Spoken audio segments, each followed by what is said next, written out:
Welcome back.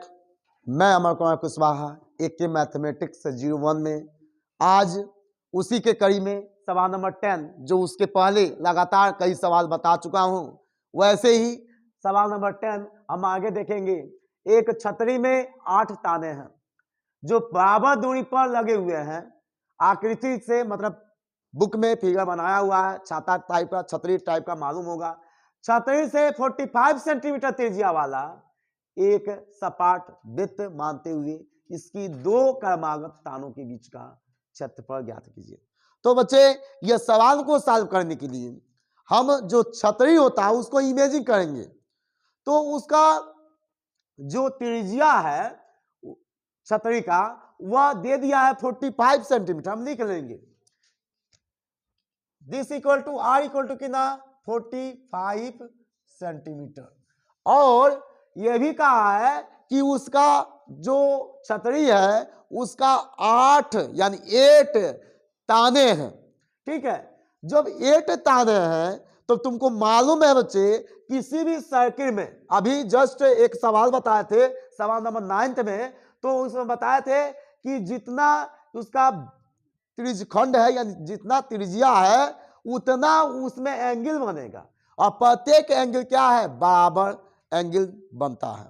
तो बराबर angle बनता है तो उतना से 360 में हम डिवीजन कर दिए थे। वैसे ही जब इसमें इस सवाल में छतरी में 8 ताने हैं तो 360 में भी 8 का क्या कर देंगे डिवीजन कर देंगे। तो किसका मान मालूम चलेगा थीटा का मान। This equal to theta equal to 360 degree by में 8। तो दिस इक्वल टू कट जाएगा तो 8 से कितना कट जाएगा दिस इक्वल टू 1। 8 के टेबल से 4 बार में कैरी बचेगा 4 0 यानी 45 बार में कट जाएगा। कितना बार में कट जाएगा 45 डिग्री बार में कट जाएगा थीटा का मान 45 डिग्री। और आर का मान भी 45 सेंटीमीटर है। तो ध्यान देंगे दो क्रमागत तानों के बीच का क्षेत्रफल, यानी इसका फिगर हम ड्रा करना चाहते हैं तो ड्रा कर सकते हैं। जो क्या बोलते हैं जो छतरी होता है उसमें देखते हो बच्चे, ओपन करके देखते हो तो दिखाई यह देगा प्रत्येक जो तीली का जो होता है त्रिज्यखंड के टाइप का बना होता है वह प्रत्येक समान दूरी पर होता है, बराबर बनता है कि नहीं बनता है। तो वही कहा दो क्रमागत तानों के बीच का क्षेत्रफल ज्ञात कीजिए। जैसे कि पिछले सवाल में बताया है, जैसे क्रमागत मतलब लगातार, मतलब उनके बीच मतलब एक यह हो गया एक यह हो गया, इसके बीच में जो एंगल बन रहा है यह उसी का यह पूरा त्रिज्यखंड हमको बताना है। तो हम लिखेंगे अतः दो क्रमागत तानों के बीच का क्षेत्रफल कितना होता है बच्चे। कई बार लगातार सीख रहे हो तो वो भूलना नहीं चाहिए। थीटा बाई में 360 इंटू में क्या पाई आर स्क्वायर। किसी को दिक्कत नहीं होना चाहिए। दिस इक्वल टू थीटा का मान हम ज्ञात कर लिए हैं क्या है 45 डिग्री बाई में 360 डिग्री इंटू में पाई का मान 22/7 इंटू में आर का मतलब 45 इंटू में 45। दिस इक्वल टू 45 से यह 360 दिस कट जाएगा कितना बार में 8 बार में कट जाएगा। फिर से 2 से कट जाएगा 4 बार में, 2 से कट जाएगा 11 बार में। ओके, और कुछ कटेगा नहीं कटेगा बाकी छाप लेंगे। 1 का 11 में इंटू होगा 11 इंटू में 45 इंटू में 45 बाई में क्या 7 इंटू में 4 भी बाकी है ना तो 4 भी हम लिख लेंगे। दिस इक्वल टू बताएंगे बच्चे 45 का 45 में इंटू करके 11 में भी करना पड़ेगा। तो हमको मालूम होगा 45 का स्क्वायर कितने बच्चों को मालूम है, मालूम होना चाहिए 5 का 5 में करेंगे 20, 5 का 5 कैरी 2, 5 का 4 में करेंगे 20 और 25। फिर से 4 का 5 में करेंगे 20 का 0 कैरी 2 और 16 टू 18, 5 2 10 का 0 और यह 2, यानी 2025 देख लो आने वाला है ना, 2025 आने वाला है ना, तो 2025 पहले आ जा रहा है।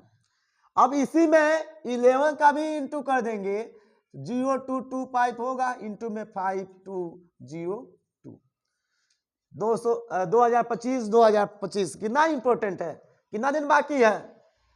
हा? 1 महीना कहाँ बाकी है, 9 से 10 दिन बाकी है, 9 दिन बाकी है अभी। तो 5 7 2 2 2, कहीं जाना है कि घूमने कि नहीं जाना है? जाना है स्कूल में, स्कूल में घूमने जाना है। दिस इक्वल टू 22,275 बाई में 4 का 7 में इंटू करेंगे, कितना हो जाएगा? 28। दिस इक्वल टू, ये भी राइट आंसर हम मान सकते हैं, लेकिन उसको डिवीजन करना पड़ेगा। दिस इक्वल टू किसमें है बच्चे? यह सेंटीमीटर का स्क्वायर में। डिवीजन करना कितने बच्चों को आता है? कितना बार में जाएगा? जल्दी बता दो।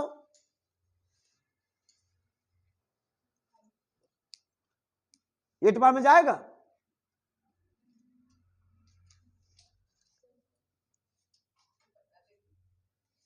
सिक्स।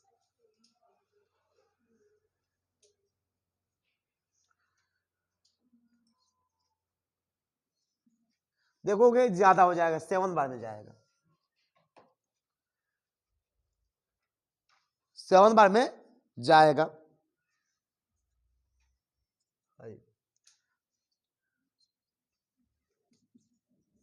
माइनस कर देंगे, 6 हो जाएगा, 11 2 हो जाएगा और यह 7 हम छाप लेंगे। अब कितना बार में जाएगा? 8 1 2 3 4 5 6 7 8 9 बार में जाएगा। 72 का 2,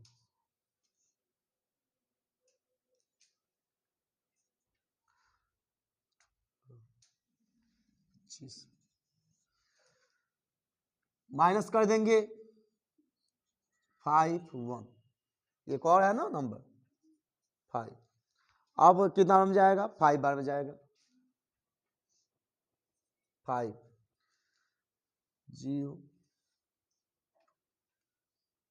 14 5 1 15 बचेगा, फिर से 0 लिखना पड़ेगा, पॉइंट फीस लगाएंगे, फिर से 5 बार में जाएगा ना, फिर से 5 बार में जाएगा, यानी 7 9 5 है ना, पॉइंट में क्या है? 5। दिस इज सेंटीमीटर का स्क्वायर। ध्यान देंगे बच्चे, हमारा दो क्रमागत तानों के बीच का क्षेत्रफल ऊपर वाला भी सही है, यह भी सही है, लेकिन यदि हम यहां तक करते हैं तो हमारा परफेक्ट आंसर मिलेगा, मतलब पूरा सॉल्व किया हुआ आंसर मिलेगा। यह डिवीजन के रूप में है, तो इसीलिए हम आगे तक किए हैं।